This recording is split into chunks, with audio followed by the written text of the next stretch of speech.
Thank you for listening to Lone Star Community Radio. This program was broadcasted and recorded live from the LSCR studios in downtown Conroe, Texas. Lone Star Community Radio is supported by listeners like you. Donate and sponsor today. For more information on getting involved with Lone Star Community Radio, contact us at lscrstudios@gmail.com or visit us online at www.irlonestar.com.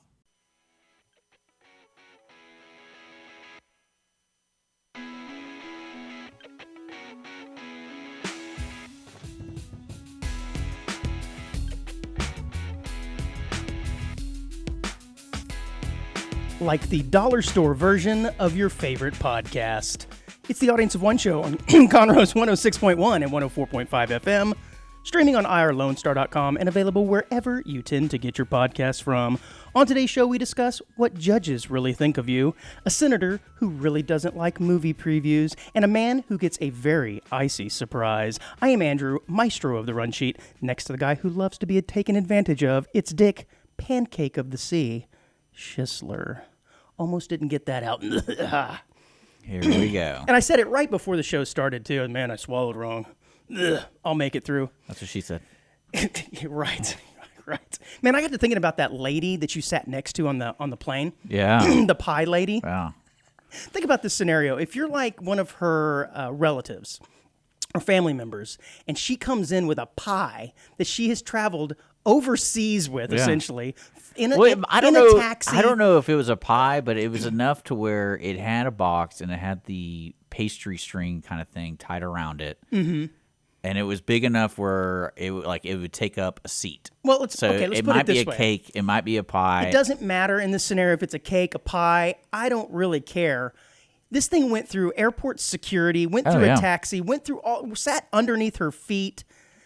Are you going to... No, between her legs. Between her legs. When she arrives at the house and says, look what I brought you, are you going to eat any of that, man? I don't know. There is no way in hell if Grandma brings a piece of pie over from El Salvador that I'm eating that thing, that's man. what I'm saying. Like, the logical decisions people make, especially going on airplanes, it's just funny, like, because everyone, especially when you're going to somewhere, a foreign country, everyone's different. And it's like, okay, I guess that's the norm. Like, we're just going to carry all this shit. Whoa, stuff, do we need to start over? No, I didn't say anything bad. Shoe stuff. You know, coming up on our 2-year anniversary, I think next week, I think I'm going to cuss. I think that is going to be the gift that I give to the onesies. I'm going to finally let go. At some given point during the show, you're not going to know when, but I'm just going to release the mother of all. I don't notice it most of the time. I'm like, oh, okay. At a time of my choosing, I'm just going to let it drop. Because I have quite a streak going, and I think the pressure is building on me. It's kind of like Cal Ripken Jr. Well, no one's asking for it. You know, he had like 2,300 straight games, and he could have played another game, but decided, I'm just going to sit one out. The Iron Man streak, you're familiar with it back in the 90s. Yeah, but why did he sit it out? I think he just finally wanted to end the streak. It was just too much. Because after that, I think he played a couple of hundred consecutive games after. Well, I think I'm the pressure to not cuss is building up. I would have traded him right then. Go. That would have. I would have been like, "What? You're doing what? You want to sit out?" The only thing that would have been weirder than that is like if you trade Luka Doncic in the middle of the season. That would be weird, right? But that'll never happen. I love that kind of stuff. Sports are funny like that. I always say again, those are another conversation I wish I was a part of. Because, like, when I read that, I was like, that doesn't really make any sense unless there's something I don't... Because I don't know everything about basketball, but it's like, there's got to be a solid reason to do this. And I want to know what the conversation was like on the phone, like, whoever makes the decision. Well, you were like most everybody else. Hear me out. Let's get rid of our best player, and he's really young, and let's trade him to one of our rivals. I was like, okay, so we're getting billions of dollars, right? Or anything... No, the return isn't that great, actually. No. It's okay, but it ain't great. No, there's a reason why you didn't hear about it, or you weren't in the room for that conversation, because no one else was either. Yeah, well, no one else knew about this. It's just another one of those things I wish I could hear more about, and especially kind of like I was telling you with the presidential. That's one thing. Reality TV. I can't wait till they have reality TV with the president. So you're actually following all the stupid conversations and ridiculousness. Mm-hmm. And especially if it's a character like Joe Biden or Donald Trump, it's like, did you see what he was saying like before he went to the restroom? Like, that was crazy. Oh, man. Like, again, to be a fly on the wall. You doing all right, though? I'm doing good. I'm doing really good. I have another park observation. I think that every week I come in, I have another park observation. The weather has gotten pretty warm. Yeah. And nice. So a lot of people are out in the park again, and I'm walking around the circle, getting my steps in, and I see a guy off to my left laying in the grass by himself. Just laying down, like his back is on the grass. Back on the grass, knees in the air, kind of laying there. And I thought, oh, that doesn't look good. So I'm walking, but I'm keeping an eye on him, thinking, if he doesn't get up, I may start to walk over there to see if there's something that occurred that may need some attention medically and or otherwise. Yeah. And about the time I start to change my direction, head over there, he sits up real quick. I thought, okay. And my guess is he had probably been running or walking, and that was his finishing point, so he just kind of laid down for a second, and I happened to see him laying on his back. But it did get me thinking, like, how different this scenario would be if he had simply just had a blanket underneath him. Right? Because if he had a blanket underneath him... Well, did he have, like, workout clothes on? It's just shorts and a T-shirt as far as I could tell. But if he had a blanket underneath him, I don't think twice about it. I'm like, oh, well, he's just enjoying the park, perhaps having a picnic. I don't know. But without the blanket, he's a vagrant. or he's had some sort of episode, or he's homeless and drunk or something. But I thought, man, no one lays in the grass like that. Well, you might. You say you can sleep essentially anywhere, which is weird to me. You can sleep in public like that, right? Yeah. Like on a park bench somewhere. If you're tired enough, you don't care. You'll sleep in public. Yeah. I cannot do that. Aren't you afraid that somebody's going to come by and like put a finger up your butt or something? Well, usually I'm not sleeping during the day when people are around. But the point is you can. So I think you could sleep in an airport. I think you said that before. Oh, yeah, 100%. That's one thing I realized why most airports don't have anything comfortable. They don't want you to sleep. They don't want you to do anything. They don't want, get in, get out. Yeah. But it doesn't bother you none. No.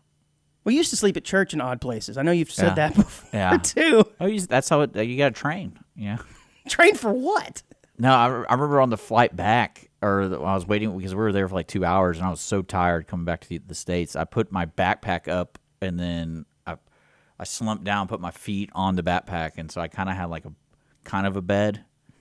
And I grabbed my carry jacket and I put it on. I was sitting there going like, oh yeah, that's hobo style right there. Right. Well, actually, what I saw in El Salvador, they had this long or wide concrete between the windows and the seats.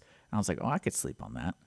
And then so I went over there, but it was at a decline, and I'm like, that's me. Oh, you're gonna roll. I roll to the window. Roll to the window. But see, that's a difference between you and I. I don't look at places out in public and think I can sleep on that. Yeah. What else are you going to do? Not sleep on it. I don't know. I have a hard enough time falling asleep in my bed, I guess, much less out in public or on things that aren't. I go to sleep like instantly in my bed. The second half of the show sometimes even. Yeah, well, you'll see me. I'm like, oh, this is comfortable. This is fine. Well, I listened to you on the Cindy Cochran Show, the great Cindy Cochran, Tuesdays, Wednesdays, Thursdays at 2 o'clock right here on KZCC. See that? It's a nice radio segment. And you were telling her about your Thin Blue Line. What do you call it? I guess it was a fundraiser. Fundraiser that you went to, and how you were a judge. She was a judge too. Yeah? How'd that go? It was interesting because we had to get there super early to start judging. Mm-hmm. And so the event didn't really kick off till like 2 hours after we got there. And they put us in this little room. You were drunk by then. Well, that's where I was like, I realized what the scenario was. And looking for places to fall asleep. And, towards the end, after I ate, 17 pieces of meat. And I was like, you know what? 14 margaritas. Yeah. Well, no, I didn't have Bloody Marys. Yeah, Bloody Marys. I can only do 1 or 2 Bloody Marys. That's the sad part. I love Bloody Marys. They are one of my favorites, but you're right. You can only do one maybe two if they're done right. Yeah. Continue, sorry. But yeah, no, what was weird though is they put us all the way out. This venue's huge. It used to be like a wedding venue. So it's just gigantic. They have a pond. They have all this stuff. And there's like a random storehouse in the back of it. And that's where they put us. And so to walk anywhere, you had to walk a good, 60 yards to get to like the bar area, wherever like the cooks were and everything. So we were eating and eating and eating, and then we had like an hour. I walk around, and I realized like no one's there, and I was like, is it too early to get beer? Like no one's drinking. This isn't. Started hanging out with cops. So that's one weird. Somebody's got to be the first. That's really weird to like everyone, like 80% of the participants are the people there are police officers. So it's like, all right, let's get some Bloody Marys. In that case, do you feel like you can get away with anything or nothing? Well, I feel safe because everyone's carrying, and then they're all bikers, so they're biker cops. Oh wow! So it's even more hardcore people, and they're either military or police. Were there any bicycle cops? No. Oh man. There was a guy dressed full in Deadpool gear though. I thought that was pretty wild. I bet the cops were keeping an eye on him. No, I think he was a cop. Okay. And that's his motorcycle outfit. Because I saw him ride in. I'm surprised that he's able to get away with that. Yeah. We should have him on the show as a guest. He can't see anything. That's what I told him. I was like, you can't see anything. Don't lie to me. He's like, no, I can't. I'm like, how do you ride your motorcycle? I just assumed you had to be meeting protocol in terms of your uniform. Oh, no. These are most of the people in the Thin Blue Line are retired cops. Oh, gotcha. But since it's a fundraiser, a lot of people come to support cop stuff. Gotcha. So a lot of cops, a lot of ex-cops, ex-military, or people or military. One of the wildest thing, I don't know if I sent you this picture, but they had a silent auction, and it was this Harley Davidson hand-carved wooden plaque. Cool. But next to it, it had a mugshot, and it said I forget what they call it, plaque made by artist so-and-so who's currently in Correctional Institute of something. Look what we did. We put this guy to work. Yeah, well, no, I'm like slowly going like, what the hell is this? Because it's right next to the silent auction sheet. And so I found the lady who's like in charge, and I go, let me ask you something. Say I bet on this. Do I get the picture? She's like, what do you mean? I was like, it's framed. You have a framed picture of a guy felon. He's in jail. And it's like this whole terrible picture. Like he's like drunk or something like that. And I go, what's going on with this? Is he the artist? Well, she's like, oh, he's the artist. That's what he does in prison. I really don't care about the Harley Davidson. I want the picture. I was like, but does it come with the picture? She kind of looked at me like I'm an idiot. I'm like, I get that look all the time, ma'am. I just want a yes or no. That's all I look just like him in my passport picture. Yeah, and it was really. He was my inspiration. It was really funny to me. I was like, "This makes." So, what was her answer? Do you get the picture or not? And she goes, "If you want it, yeah." No one's ever asked us that before. Yeah, well, it's just really weird because when you see silent auction items, some people get really creative, and this one was really neat. It was like 3 tones of different woods molded together to make a cool Harley Davidson plaque. Good for But then him. right next to it, mugshot. And I was thinking to myself, I was like, meet the artist. Yeah, but that's what it was. It was kind of weird. And I was like, if I was the artist, and that's what I did, because my butt buckle. Don committed triple homicide back in 78. Yeah, it's like, but now he makes sculptures for Thin Blue Line. Hey. Yeah, he killed 3 people and 1 child. Yeah, let's buy this Harley Davidson plaque. But that's what I'm saying. Like, it was kind of like it created more questions, and like it didn't make me want to bid on it. But I think that would be hilarious if some caring person is like, I'm just going to bid on everything, right? And you get like the box of everything, and there's a picture of a mugshot, which is oh man. Oh, that's funny. That's funny. Yeah. Well, I'm glad it was good. I didn't really do anything this weekend. Yeah. But I did realize something that I do that I think is a holdover from when I was a child. Okay. So when I was a kid and I was eating some sort of like assorted candies, say something like Runts, things that have different flavors to them. When I was a kid, I would eat all of the flavors that I liked the least first. Okay. Therefore, the bottom 1/4 of the bag or box was nothing but greatness, right? So I'd eat all of the, I don't know, like the green ones, the apples that I didn't really care for, leaving just nothing but bananas at the bottom. It was so good. Yeah, bananas were not very good. Oh, those are my favorite, see? They're not that good. And then I think they started making just bananas, all bananas. Anyways, I realized that I still do this with my probiotic gummies. Oh, gosh. I go in and I pull all the yellow and green ones out first because those aren't all that great. And then it leaving me with nothing but red and purple probiotic goodness. It reminds me, during that cook-off we're doing, I had to taste so much food. Mm-hmm. And they wouldn't let me take any of it home. Yeah, you said that on Cindy's show, and I thought to myself, is it because of their concern for, or maybe... No, there's no concern there. Maybe, yeah, we don't care. Well, I mean, like... There was, I already forgot the guy's character, the character on the motorcycle. Deadpool? Deadpool was there. He don't care. Yeah. Or they're just, if you were to take food to go, maybe you would have needed some other kind of license there or permit that they didn't have. Perhaps I did run into a scenario because the first thing we did was Bloody Marys, and only a few participants. So there was like 5 or 6 Bloody Marys to try, and there was like 8 of us trying it, so we couldn't drink a whole Bloody Mary by ourselves. And so I had tastes of all of them. Well, you weren't trying then. And then I go, man, I really want a Bloody Mary now that I've like tasted this. And what I did was the one I would like the most, I was like, all right, I'm going to make a point of going around the cook-off and finding whoever made this. Mm-hmm. And I found the person who made it, and he made me one. And it was very good. But then when I walked over, this place was at a ice house. So it's already established. If they weren't doing this fundraiser, it would be a bar, and like a sports bar or whatever. Mm-hmm. So I walk in with the solo cup. And I was sitting there going, like, I was talking, looking at that's where I saw the auction items. And the lady was like, hey, where'd you get that? And I was like, over there, outside, like where all the cookers are. Sure. Oh, you can't bring that in here. Looks like I just did. Yeah, and I was like, oh, I guess that makes sense because you're selling alcohol. Right. And here you are walking in with outside booze. That makes sense. Yeah, and it was just, I was like, I didn't even think about it. But then when they told me I couldn't bring the food, I was like, what? And it was like, because what really pissed me off was that we did the fajita meat. There was like, instead of doing chicken, they did fajita meat, I think. Sure. And there was just, like the way they cut it and put it in the box, it was like a whole half order of fajita in every box. And not everyone ate, but like a bite. Because you're tasting so many. Right. And so there's you don't want to get full. We had like 17 boxes. Probably, I would say like easily 9 to 12 pounds of fajita meat. And you couldn't take it home. And I was like, some of these are really good. I want to take these home. Yeah. Because like next day fajita meat's not bad. No, next day fajita meat might actually be better. Yeah. So I was like, I just scored jackpot. You know what you needed to do? Pocket fajitas. Yeah, I tried. Yeah. You just start stuffing those pockets. Yeah. Open up your wallet. Make sure you got the bifold on nice and full. Mm-hmm. And one thing I love is they kept us so far away, right? Well, the second thing we judged were the tents.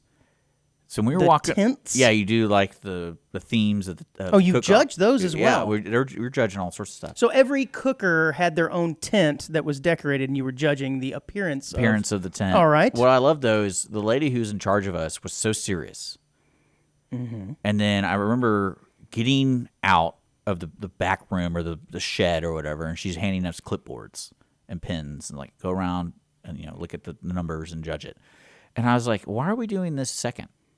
And she's like, what do you mean? I was like, well, we're sequestered in the back like a jury because you don't want people to know who we are. But now the second thing we do out of the 8 things is we're walking around with a pink clipboard. Yeah, you're only in secret after the first one, or up until the first one. Yeah. And after that, you're known. And I was like, they're going to know who we are. It doesn't matter where we are now, yeah. And she's like, well, don't worry about it, just go. And I'm like, well, okay.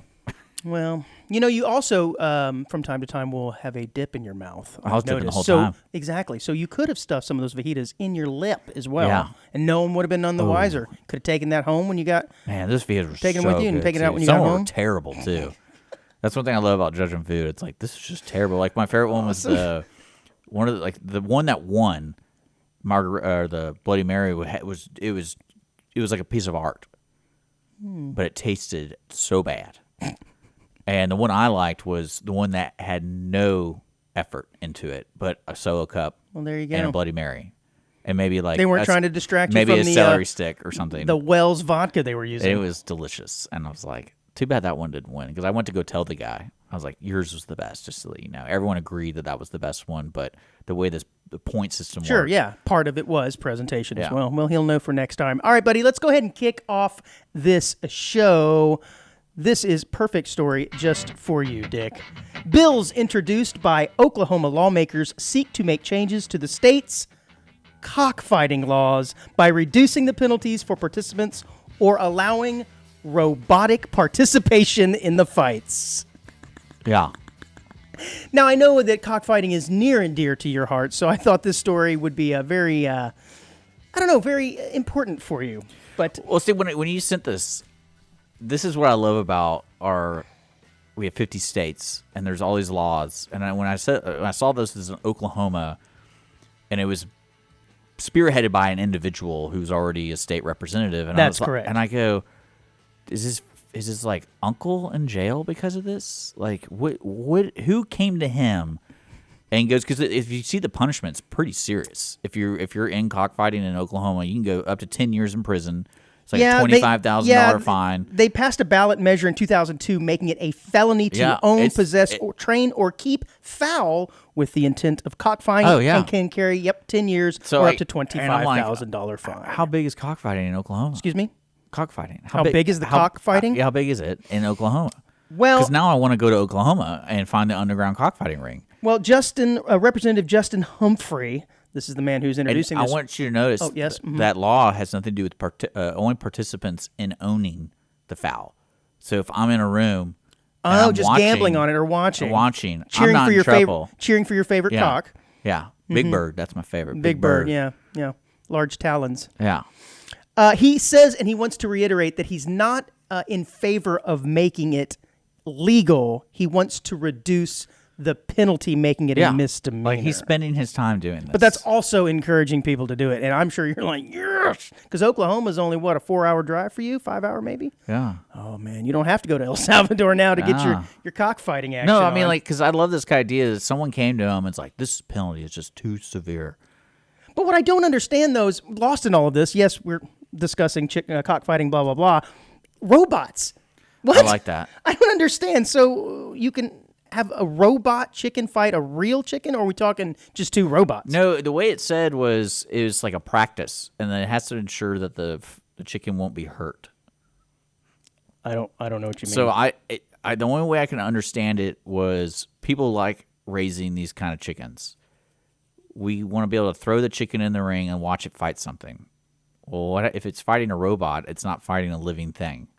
So that's where the moral ground is divided. It's like, they're not dying. He says he doesn't expect the bill allowing robots in cockfights to pass, but he wanted to start the conversation and plant the idea of the mindsets of people in Oklahoma. Well, we're having a conversation right here on the very airwaves right now. It's great. Congratulations, Mr. Humphrey. We should get him on and be like, what started all this? If I had to guess, it's probably because they're running out of room in their prisons for stuff like this. Much like marijuana and stuff, and so they're like, we're not going to criminalize this. How many people do you think have gotten convicted of cockfighting in Oklahoma? I mean, I don't know, but obviously he's got maybe he's got some action on it. That's what I'm saying. Like it's like his neighbor, right, lost his son or something because they're raising chickens. I don't know. That's a real thing though. I met some people that raise those chickens. Well, under his new bill, the first conviction would only be a misdemeanor with a $500 fine. A second conviction would still be a misdemeanor,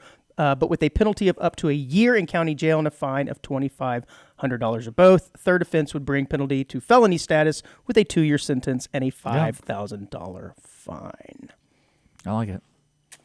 Moving on, a man's ongoing efforts to track down the elusive Sasquatch in remote areas of British Columbia suggest that he is capable of working and therefore not entitled to spousal support, a judge has ruled. So this is one of these scenarios where a woman is paying a male, how very woke or unwoke, I suppose. Progressive, that's the word I'm looking for, spousal support. Nice. And she cites the fact that this guy goes out on Sasquatch hunting trips as an indicator that he's perfectly capable of getting a job. Ergo, he does not need my spousal support. So did he lose because he's looking for Sasquatch? I don't know, but when I read on, and what's funny about this is I wondered why he became handicapped in the first place and couldn't work. It was on an original Sasquatch hunting adventure. Yeah. That he was hurt. Those are dangerous. I'm trying to find this in there. That's cool. I like it. It says he was not convinced the husband was left totally disabled by the accident or that he cannot earn income from unemployment or any other kind, partly because of his ongoing Sasquatch-related endeavors. The claimant continues to enjoy camping, fishing, hunting, riding, quad motorcycles, and exploring remote areas of D.C. in search of Sasquatch. Yeah. I love it, dude. But we talk about this stuff all the time. People with a good setup just overplaying their hand, man. This guy is sitting at home getting a check from his ex-wife. If you could just pretend, maybe have a part-time job, then you can be playing your World of Warcraft. She's none the wiser, but no. you got to go out and make it a spectacle looking for Sasquatch. Yeah, but she probably did research too. I mean, when it comes to that kind of law, I imagine you'll spend some PI money and be like, I need to know what this guy's doing so we can use it against him. I guess so. Because it's kind of obvious that she married him knowing he goes on Sasquatch adventures. She also did say that on one of his adventures, he brought along an ex-girlfriend without telling her. So this must have been while they were married. So I think that's what I'm saying. Like, she already screwed knows. Up a good thing, man. Yeah, not really. I bet she knew going into the game. She's like, I'm going to get him on this because this is stupid. Right? I guess so. Oh, well. I kind of like those stories with divorce. It's like you marry this person, happiest relationship, and then imagine next day hating them. Like, how do I take them down? Well, this guy did it to himself. Well, yeah, he brought his ex-girlfriend on a Sasquatch trip. Like, that guy's not playing smart at all. So, but then again, he's going on Sasquatch. Like, he's telling people, "Hey, I'm going to go. I'm gone this weekend." You can't just say I'm going hiking. I do think, right, exactly. That's what I'm saying. He overplayed his hand. I do think there's a higher correlation between guys who will go hunting for Sasquatch and the chance that you're going to be receiving spousal support from your wife. Yeah. I would just tell her I'm going hiking, dog. I think there's a correlation there. Or just don't tell her anything. But he's probably out there on all the Sasquatch social media sites, posting pictures. I almost got him. I caught a whiff of him today. Yeah. And they're like, how do you afford all of this high-tech Sasquatch hunting material when you don't have a job? Some people are fun. I like it. Yeah, this guy sounds awesome. I told you I met somebody who's like really into that, right? Just randomly. We were having a conversation at a party. I think so. Yeah. It would seem that you would have. Yeah, and he was like, he was in a movie. And I like didn't believe him. And then he showed me like the IMDb. And it's like, yeah, there he is. And then I was like, oh my gosh, like, you're really into this stuff, aren't you? And he's like, oh, yeah. Movie or documentary? Okay, because a movie could have been he was just playing a character, but documentary, he's really into it, dog. Yeah, it was a great, enlightening conversation because that's what he liked to do for fun. And he even admitted that it's like he doesn't think he's really going to find Sasquatch, but it's like it's fun to do. He's just hanging out with his boys. That's all it is. I know. It's kind of funny just an excuse. All right. Well, I know the Misunderstood show. She's all into Sasquatch, so yeah. Maybe she'll come across this story as well. What's so funny to me about people who are into Sasquatch? They're not hunters. No, they just want to find him, man. You think that would be connected, they want to make right? peace with him. Well, I mean, like, what do you do if you see him? Who cares? You're not really hunting him. Yeah, you're just looking for him. But you would think that people who are looking for like a wild person, they would also hunt too. They know how to hunt. Yeah. But no. Well, again, he overplayed his hand. Nothing says handy capable like hunting Sasquatch. Okay. Staying on this theme of fraud, restaurants throughout the Gulf Coast are serving imported shrimp, but telling their customers they're feasting on fresh crustaceans fished from the Gulf of America. A series of new studies have found. This is pretty funny. But apparently CD Consulting, a food safety technology company, tested shrimp randomly from chosen restaurants in Baton Rouge, Louisiana, Biloxi, Mississippi, Galveston, and Tampa Bay, Florida. Researchers found that a, quote, significant number of the restaurants were passing off their shrimp as locally sourced, even though they were foreign-grown farms or imported into the U.S. Interesting. I don't know how they determine that. How do you test shrimp? I mean, I bet there's some weird ways, like the salt or what's in their bellies. I don't know. It says the cities with the highest shrimp fraud rate were Tampa Bay and St. Petersburg, Florida, at 96%. That's pretty wild. Only 2 of the 44 restaurants sampled were serving authentic shrimp from the Gulf of America. A study found. It's, by the way, the article says Gulf of Mexico, but I'm ad-libbing there. Sick. It says something about, it says in Galveston, 59% of the 44 restaurants it sampled served imported shrimp while claiming they were caught locally. I just don't understand this. What's the big deal? I guess the idea is if you're eating at a restaurant, you want to believe that it was caught right outside that window there, right? But most people don't. I don't care. If you're assuming that, then just fool yourself, right? Who cares? To me, it wouldn't matter. Their problem was they advertised it as such. I mean, just don't say anything. Isn't there like some? Because I don't think you get in trouble with it if you don't advertise it. Isn't there some misunderstood distance between a body of water and fresh seafood? Meaning, like, say I'm in Dallas and I go to a seafood restaurant. Most of everything in there is frozen. Yeah. Because of just the distance that you have to travel with the fish. Because I think someone was telling me, like, I think Houston might be the first city that it ends to get, like, fresh fish. Like anything beyond that, beyond because that. The time it has to travel, like it's San no longer Antonio, considered yeah. fresh. Yeah. Huh. I suppose you're right.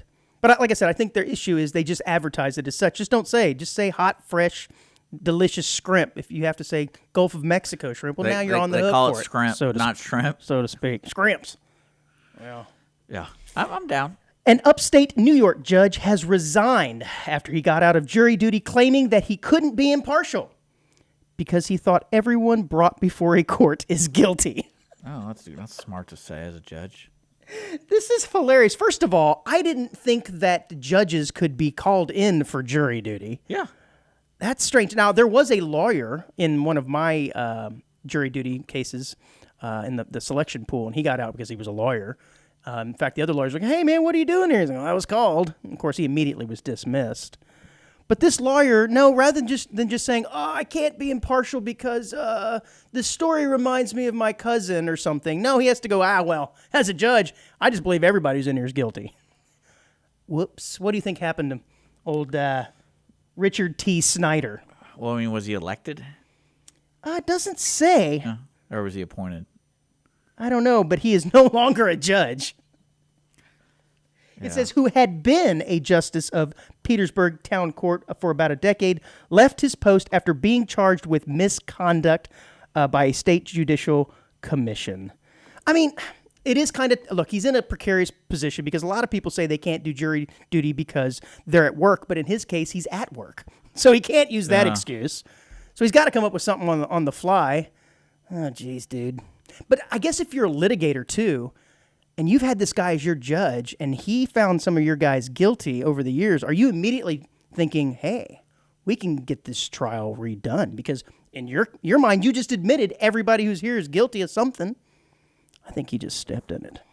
Well, he's an idiot. What say you? Yes. Old Richard T. Snyder. Well, I mean, jury duty, though, is always amazing to me because I've known so many people who just ignore it. I'm looking at one right now. I never ignored it. Oh, you just didn't find it. That's right. Well, no, you found I've it always gone. You found it like a year later. Oh, is this 2023? Oh, whoops. Yeah, maybe. I mean, I try to go every time I get it. Like, I know what's going on. Because honestly, I'm right across the street from the courthouse. So it's like the most convenient jury duty ever. But I always wonder, like, everyone I know keeps saying, like, oh, I don't even pay attention to that. But I've never known anybody that has gotten in trouble with it. Well, right? Yeah, I guess. Like, how do you get in trouble?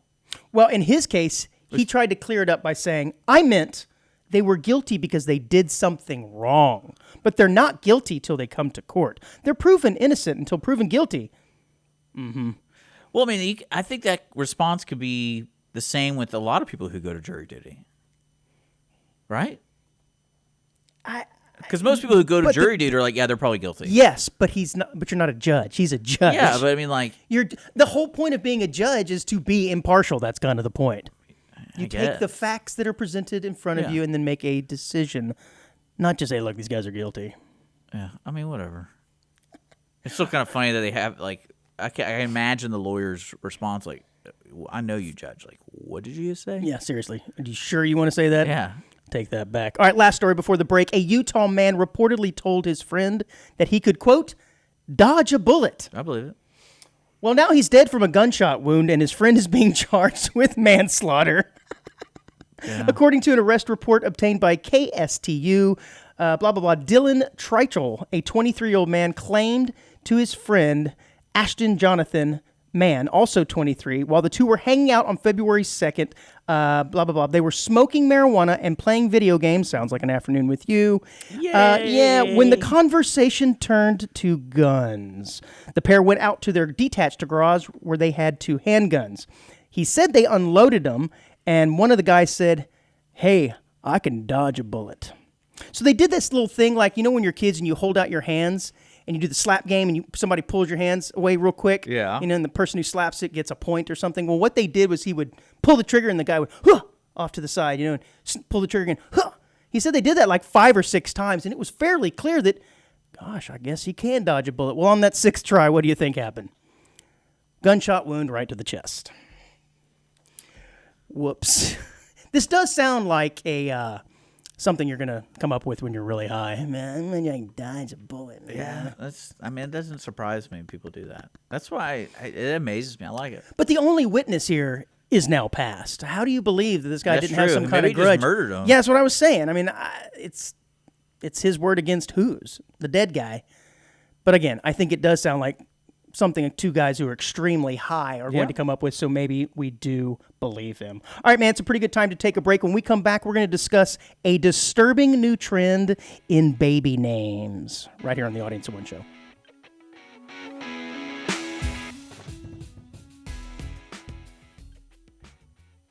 Every Friday, tune into Texas Ticket on Conroe's 104.5 and 106.1 FM with Armando Nino of Gold Lake Conroe, focusing on Montgomery County area events and places.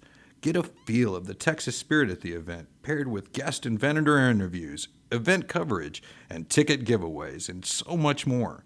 Join us Fridays and punch your Texas ticket. For more information on the show, visit irlonestar.com/Texas Ticket.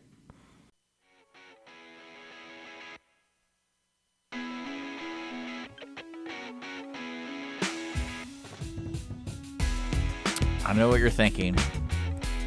RFK Jr. is selling onesies. Not Audience of One Onesies. He's selling onesies.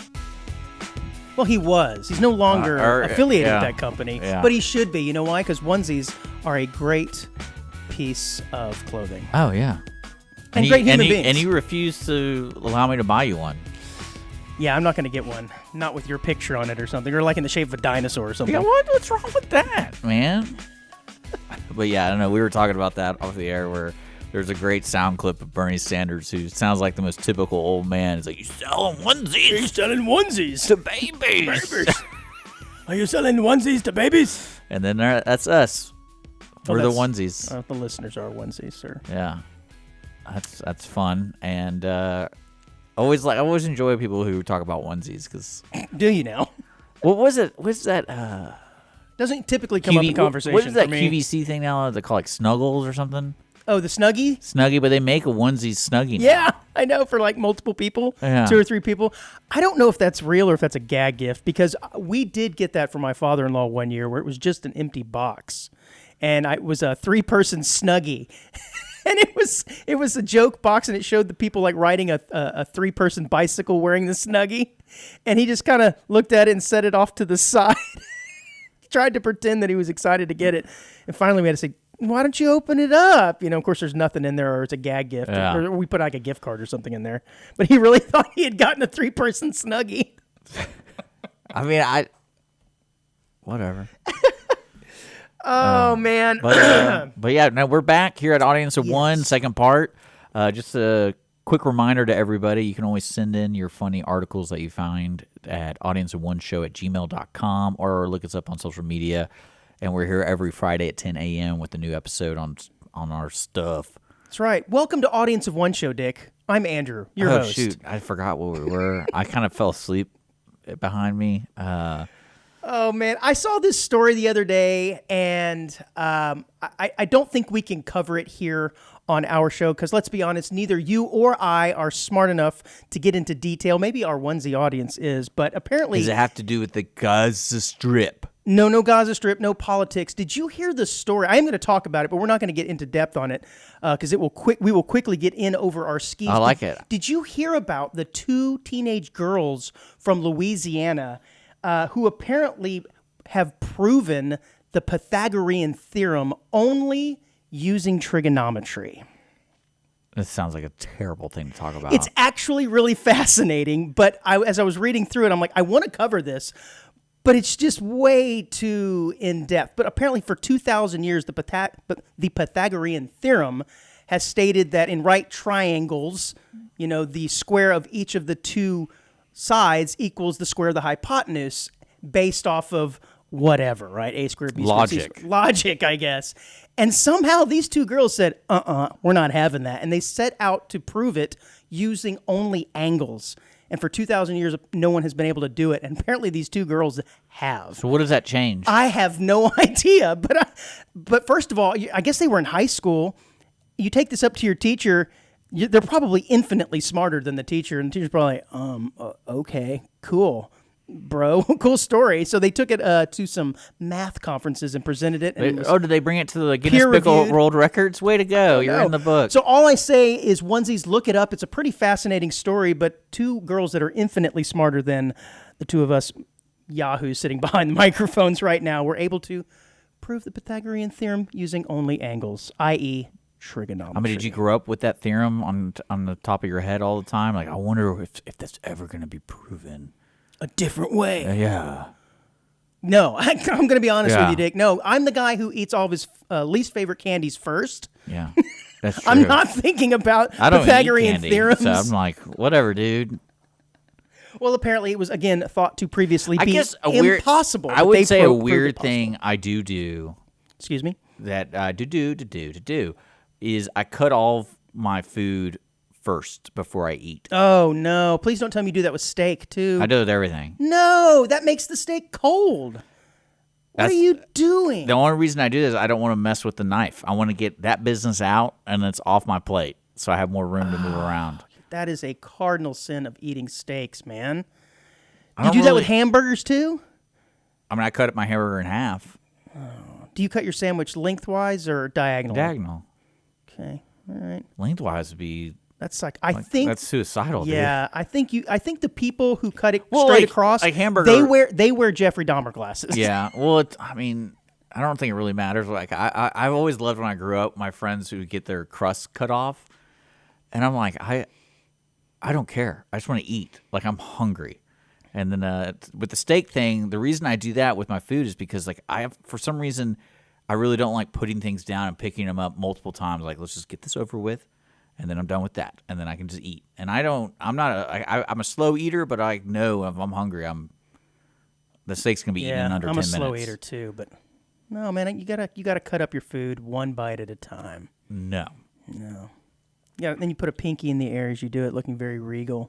Yeah, I don't want to deal with that knife anymore. I want that out. Well, speaking of us being not very intelligent, I was watching the show Jeopardy the other day. Okay. And I came to the conclusion that watching Jeopardy is probably the biggest waste of time. Because all you're doing is watching people answer questions that you literally have no idea what the answer is. The most mundane. Some people know all that kind of stuff. A few things here and there. But I realized as I sat there in silence for 15 minutes and didn't know a single question, me watching the show was completely pointless. But now you learned. I don't remember a single question. I didn't learn. That's your fault. I didn't learn crap. That's your fault. But at least with like... Maybe you should stop drinking straight bourbon while watching Jeopardy. There is that. I'm going to take a sip every time I get it wrong. Yeah. Maybe I should switch that every time I get one right. But like if you're watching Wheel of Fortune... I've had a drink in 20 years. Yeah, exactly. It's a great way to get sober. That you at least have an idea of what the puzzle is. You might be able to solve it at least half the time. But Jeopardy, it's what am I doing here? Well, it's kind of like hanging out with my mother. Why is the show popular? She does all those Sudokis, and then I don't know how to play that. And crosswords and all that kind of stuff. Mm-hmm. She does that like every day. Who does this? My mother. Okay. And so my mom knows like the most random crap. And maybe I should be like, hey, you should watch Jeopardy to put like humble yourself right there, because it's amazing what she knows. And I was like, how do you know all this stuff? She's like, oh, I just do the crossword every day. Interesting. And then what I found out though? Maybe it's just me then. Maybe I'm the idiot. Because I used to do the crossword with my, I guess, great grandmother or one of the relatives I used to have through a marriage, and that was like the only thing I did when I was visiting their family. Like I was looking forward to doing the crossword puzzle with the grandma. Mm-hmm. I like crossword puzzles. And I didn't know though is as the day goes by, each day it gets harder throughout the week. Yeah. I had no idea. Oh, that's news to me. Yeah, so like Monday, Tuesday are like the easier ones, and then like Thursday. So if you're struggling on Tuesday, Friday don't even try. Thursday is supposed to be harder. Like on the Friday they give you a little respite. I don't know. I just when the grandmother was explaining that to me, and I was like, "Well, okay, are you trying to say I'm stupid or?" Here, honey, you have the Monday version, while Nanny does the Thursday. Yeah, it's kind of wild. Have you ever met anybody like makes crosswords? No. Is it now all? I mean, I suppose somebody at one point had to. Do you think it's all AI generated now? Well, it's got to be. Yeah. It's got to be. Or at least computer. I mean, I don't know about AI, although it's kind of the same thing. I feel like the same thing, yeah. Speaking of AI, do you remember the band Milli Vanilli? Yeah. Yeah, I do too, and I am old enough to actually remember their songs while they were on the radio, and they were kind of a big deal until, if you're not familiar with who they are, they were a big, huge hit back in the late 80s, 89, 90, 91, when they were eventually exposed as lip syncing, and that was the end of their career. They couldn't sing at all. But it got me thinking, would people still be that shocked if that happened today in the world of AI? Because everything's fake anyways these days. We have computers singing. We have computers generating fake pictures of stuff. I mean, would we care that two guys are lip syncing? I think it depends on how they present themselves. So, like, say they're... Yeah, no, they're out about it. They're like, yeah, we're lip syncing. Well, like, imagine... Would you care now? Imagine if Adele was caught lip syncing. Again, you're saying caught. I'm saying these people literally come out and say, no, we're not singing.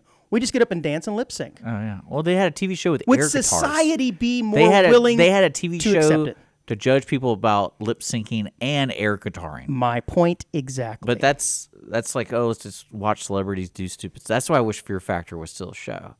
Because I wish it was Celebrity Fear Factor. Like, let's see Will Smith get punched and see if he can, or whatever. And those are always entertaining to me, like drinking bull semen and stuff like that. I hated that show. Never watched it. You really hate it? No, some of them are funny because it's like... It always involved cockroaches and reaching your hand into a box with something you didn't know. Yeah, well, that's just not entertaining to me. I mean, it is kind of when it's celebrities doing it. I guess. I always felt sorry for them. Because they're doing it because they can't get a gig. Is it? I mean, come on. Look, if your options are leading role in an action movie or sticking your hand in a box with Joe Rogan, what do you think you're going to do? Do Joe Rogan box? No, you're not. No, you're not. No. I'm a risk taker. My point is, I think we need to start a new lip-syncing band because I think society, culture is ready for that type of music. Should it be like the tongue people? Yeah, the tongue singers. What was that? Was that Swedish or German tongue singers? Yeah, but I don't really care because you think about it's especially with music today. You got millions of people going to see a guy who literally pushes play on a computer. Right. So I don't really care. Like if you want to do it, I think they need to try it again. Although one of them has tragically passed, I believe. Sad. Yeah, I believe he unalived himself. Oh, shortly. wow. Yeah, That's in the early 2000s. Because, so he committed suicide? Is that what that word means? Hey, insensitive. Yes, that's what unalived? That word means. He unalived himself because of the public backlash that he received. Yeah, they were considered frauds. I mean, they couldn't show their face in public anymore for years after that. It was a big, huge scandal, but I just think today no one would care. Especially if you came out, we're the lip syncers, bro. Well, I don't think anyone cared even when they really got caught. Especially if you're hot and stuff. Yes, it was huge. People were like demanding their money back for their albums. It was a massive thing, man. Maybe if they had to like pay, but I don't know because they could probably sing a little bit.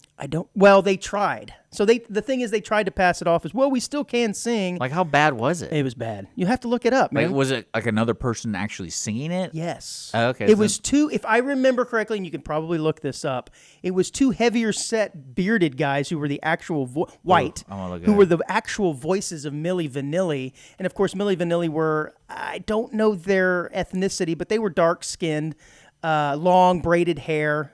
I don't know where they were from, but good-looking guys. Oh, there was multiple people. Oh, I'm sure. Interesting. It kind of reminds me of Joe Exotic claiming that he could sing "Icy Tiger." If you ever heard that song, yeah, that's funny. Which sounded nothing like him.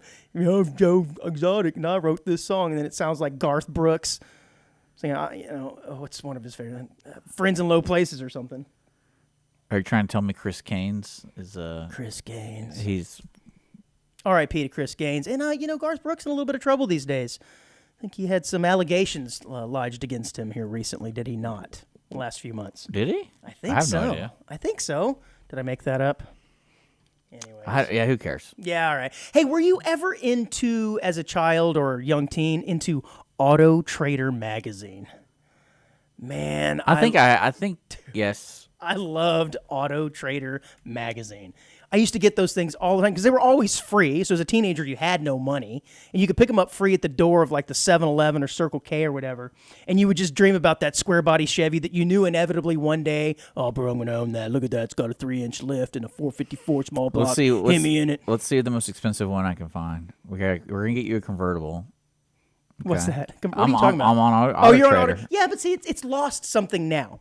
Because back in the day in the magazine, the pictures were absolutely tiny. And they were grainy. And you thought these things were real gems. Oh, there you go. I got you a Porsche. But they were probably pieces of crap.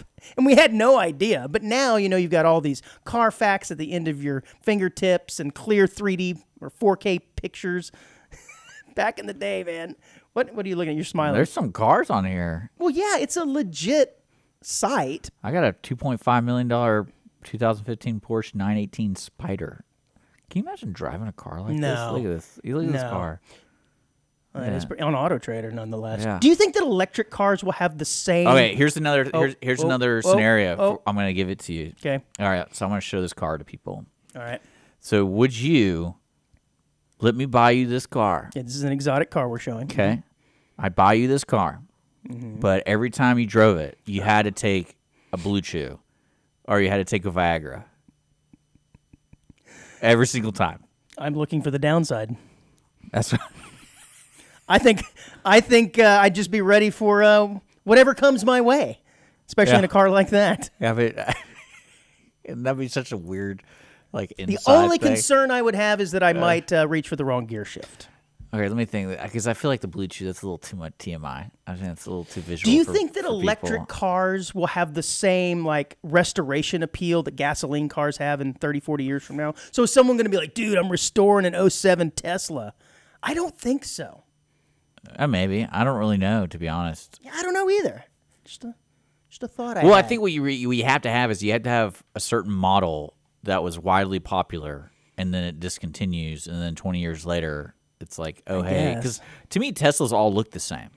They do, and they haven't really changed. In fact, I saw one on the road just this past week that looked slightly different. Like this Spider. And I went, wow, that looks really awesome, but it largely looked the same, but just different. It was a little wider body. But yeah, they haven't hardly changed at all.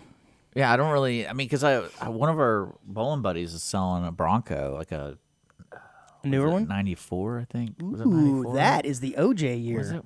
Let me look it up real quick. I think that's the OJ model. He doesn't have any of the interior, and he's selling it for $25K.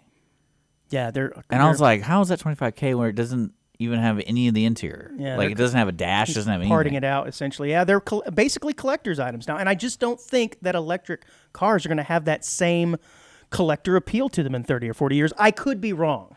Well, didn't somebody take a Tesla and put an engine in it? I don't know. I want to say I saw that. They're trying to sell it. Where? Where would the engine even go? Well, they took all the battery crap out. And it's along the sides, though. A lot of the batteries. Yeah, they're not. There's. It's not like a traditional car where you open the trunk and there's a big battery. The batteries are basically cells all along the outside. Although you do have some room in that trunk or hood compartment there. So I don't know.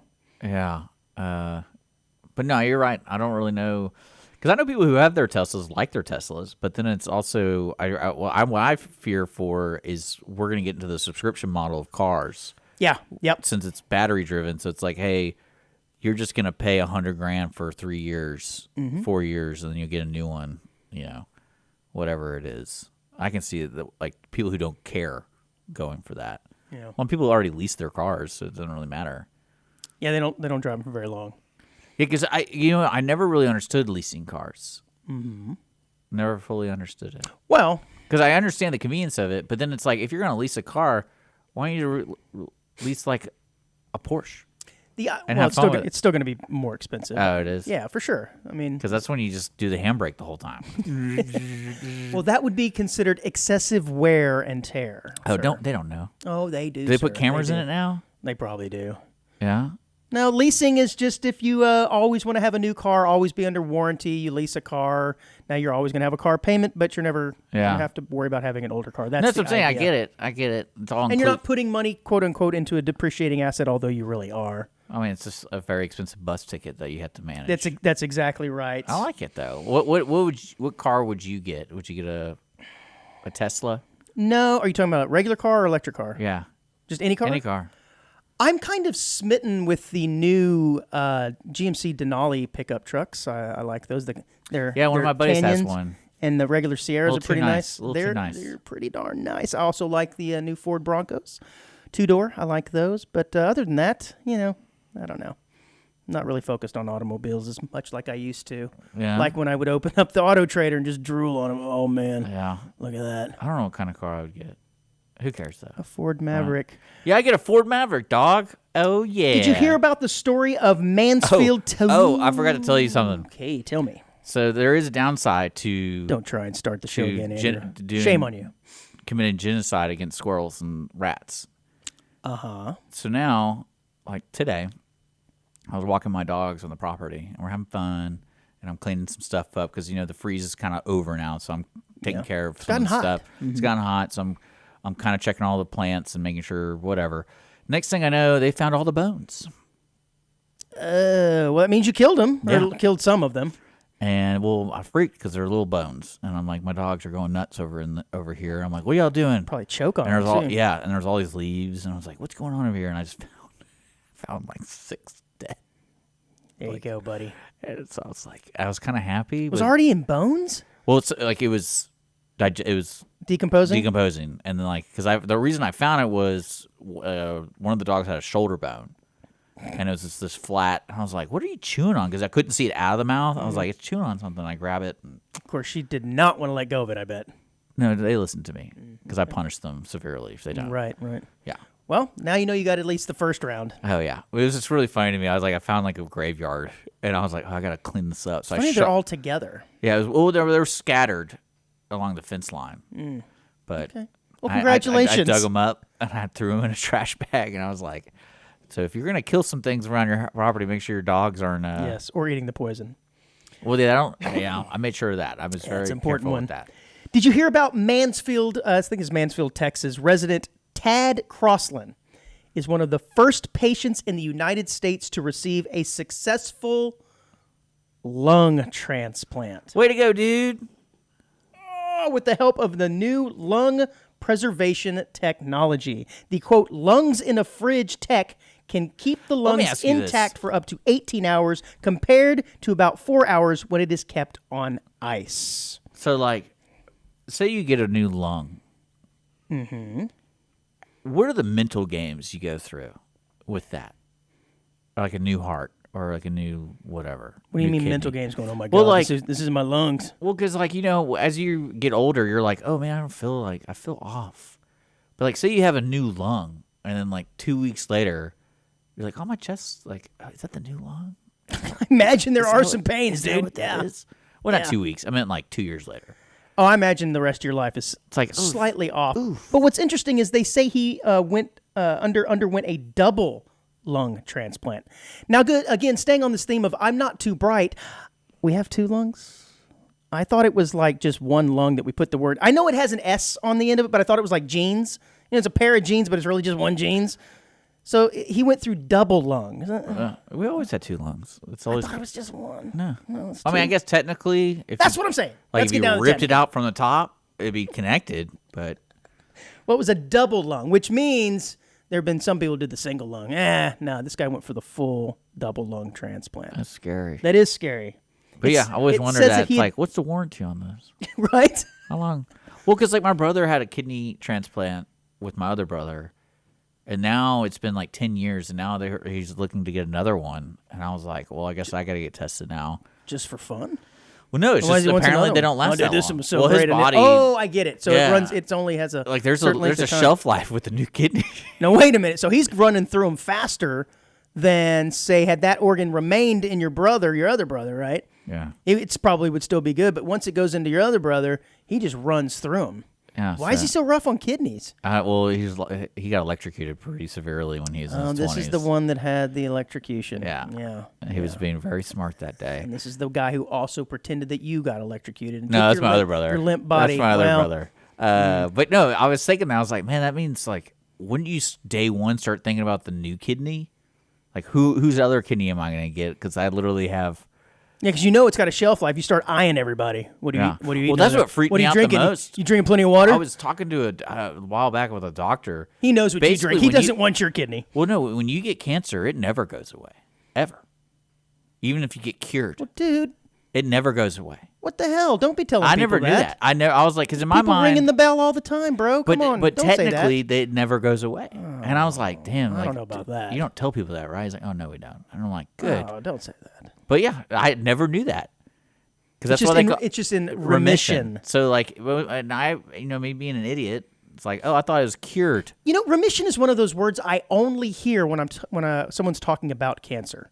You never hear about remission in any other context except for Drinking. Cancer. Really? Is it? I don't know. That's relapse. Yeah, that's the opposite. Yeah, I don't know. I hadn't seen Dick around. He must be in remission. No, it doesn't really work. Is that how you talk about your private? It's in remission. Look at it. God, I was in a pool. Well, Crossland is only one of 12 patients in the United States who have benefited from the new organ preservation that's technology. Wild, right? Yeah, I guess they just put that sucker in a Yeti now, and it's good for days. No, it's at 18 hours. Well, I was reading. Remember we were talking about the people in Canada unaliving themselves? Remember we were talking about that? Yes. And apparently they were trying to fight for organ donations with it. Because apparently a lot of people aren't doing that. They're offing themselves, and they're young enough to where their organs are still viable, but they are not considered organ donors. They're trying to argue it's like if you do this, you should be forced to donate your right. Yeah, if you're gonna unalive yourself at 50 or something, you have to be required to be an organ donor. Why not? Right? Yeah. Okay. No, didn't know that. I was kind of amazed. I figured that would just be assumed. Dick, because that's one of the hardest things about organ donation is it's usually spontaneous. Yeah, you got to get them out quick, otherwise they start to go bad. Like I'm making a schedule when I'm going to kill myself. You got to have that Yeti right there at the ready. Yeah, now you know when I'm going to do it. Like I got a schedule. That's kind of weird, isn't it? Mm-hmm. Like you're going to commit suicide. Yeah, and then they're like, oh hey, we got to pencil you in next Tuesday. At 9 oh, wait, hold on. I have an appointment that day. I'm getting my nails done. By the way, just don't eat or drink anything 24 hours before because we have to clean that up. So it's just like, just don't do that. I mean, that's wild to me, man. I wonder how that works. Yeah, I'm sure they have some directives similar to that. There's got to be because you don't just walk in and be like, "Here's my $200, dog." But do you think you have a last meal in that case? I mean, I guess technically you do. Well, I don't know. Does. I don't know if it's a walk-ins welcome. Like I don't know. I'm so curious about it now because I mean there was what 10,000 plus people did it. So they have a procedure. They have a place. And if you're a doctor, do you advertise that on TV? Like, I'm Brian Lawncar or something. You say, I'm Dr. Death, and we did 5,000 deaths last week. Come and visit me. Specials on Wednesday. Half off. There's got to be a cost to it, right? There's got to be something. I don't know. They got all like social medicine stuff over there. It's probably free somehow. We have to sign something. And just wait until they're the 51st And they state. probably, they don't do it right then, I imagine. What do you mean? Huh? Like if I walk in and I'm like... Oh, yeah, it's like a handgun. You got a 2-day waiting period, I'm sure. Is it? I guess. I don't imagine you walk in and 15 minutes later you're out. I imagine it's like, all right, you probably have to go through a series of tests and questionnaires that take at least 30 minutes. And then you get to kill yourself? And then you get to kill yourself. Interesting. They probably got it like LASIK Because like now. I could totally see it being... In and out. Because like say you're terminally ill and it's like your grandmother. Like I totally get that. Correct. And you're like, this is what we're... Like she's already in the procedural hospital stuff. But people are doing it who are just kind of like, I'm tired. Right. Yeah, I think in Canada they are allowed to not be medically necessary. Yeah. Right? I think it's just that's when we brought it up. So now I'm curious. Okay. We'll look into it. You're a little too curious. I would do the Blue Chew drive the spider thing for sure. I'm like, this is great. I think you would have some issues if you're doing that. You know what I would do though? If every time you drove it, I would have it on GPS, right? And I'd call the police. I'm like, there's this crazy driver in a Spider, Porsche, you need to pull them over. They're recklessly driving. So you're always getting pulled over. And it's always going to be like an hour into the drive. Okay. You're calling the police on yourself, are you? No, you. Me? What? Oh, that's right. I'm the one who has this car in the scenario. I forgot. That's right. You gifted me the Porsche. But you got to do the blue chew. Okay. You get pulled over. Sir, please step outside of the car. And I'm like, do I have to? Yes, sir. No. Sir, or you need to cooperate. But I can't, sir. Don't take this the wrong way. I would tell him, like, don't take this the wrong way. I'm really pro-police. Yeah, we can tell. Yeah. You like your car, huh? Yeah, I really like it a lot.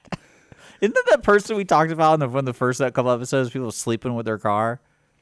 Wasn't that something? No, it was sexual attraction to automobiles. Yeah. And it was called like, oh man, I can't remember what it was called now. Oh, I'm going to look it up. Yeah, something autoeroticism or something. No, that's something else. I don't remember.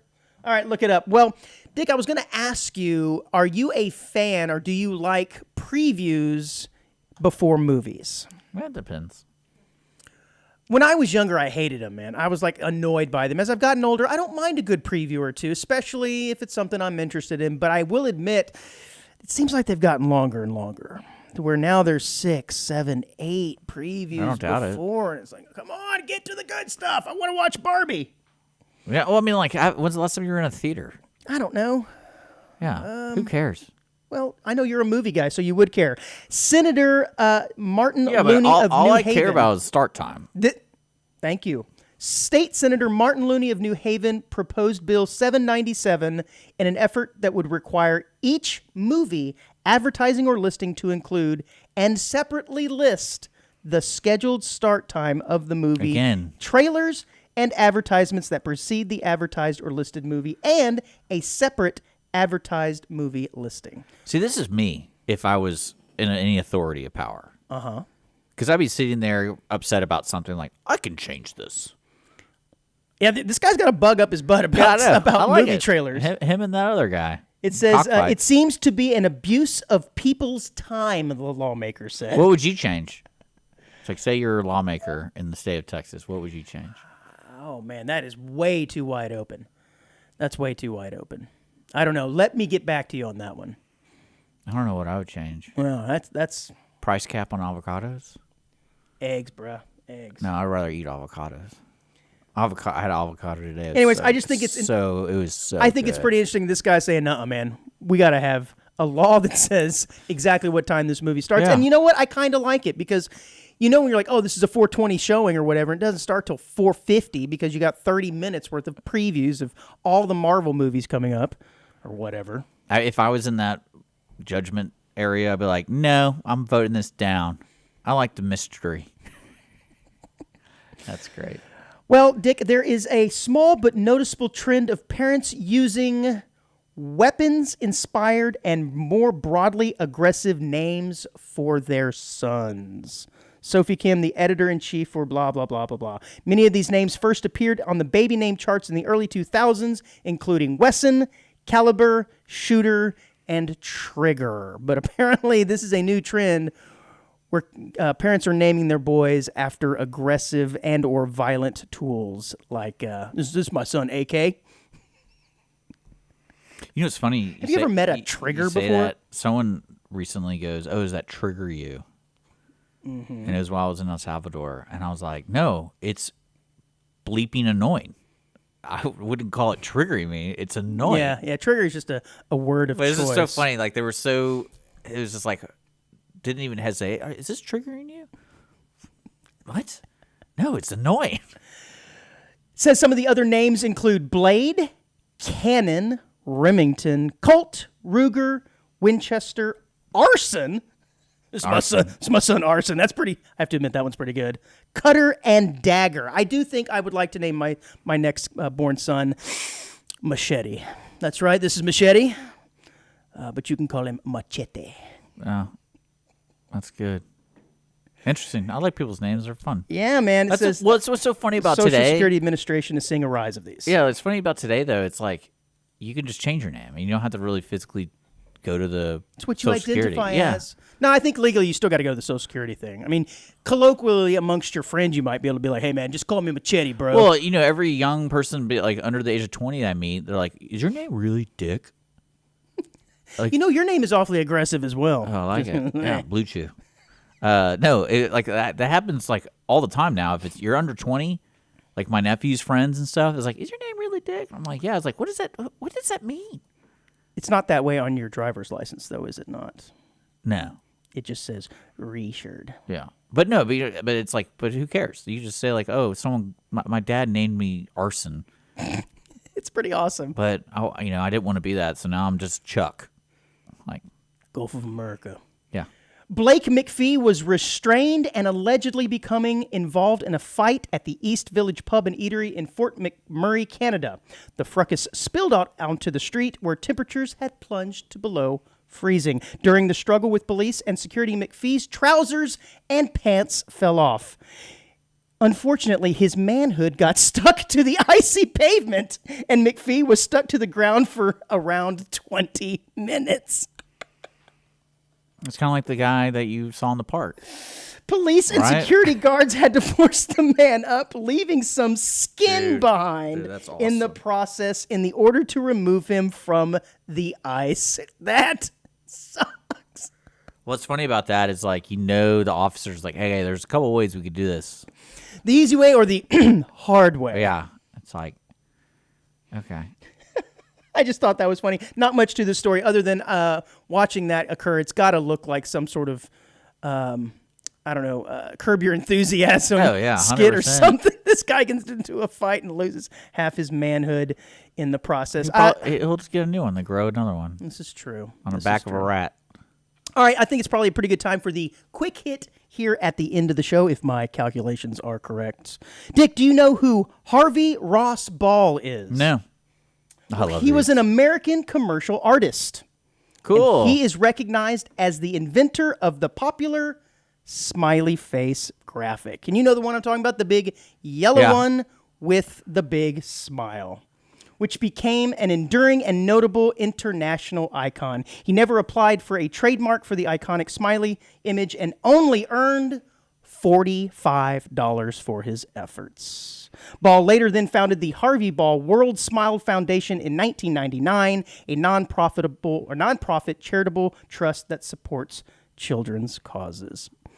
But yeah, you don't think about things like that. What a champion. Yeah, you don't think about things like that when you see iconic pictures like smiley face. Somebody had to be the first one to draw it.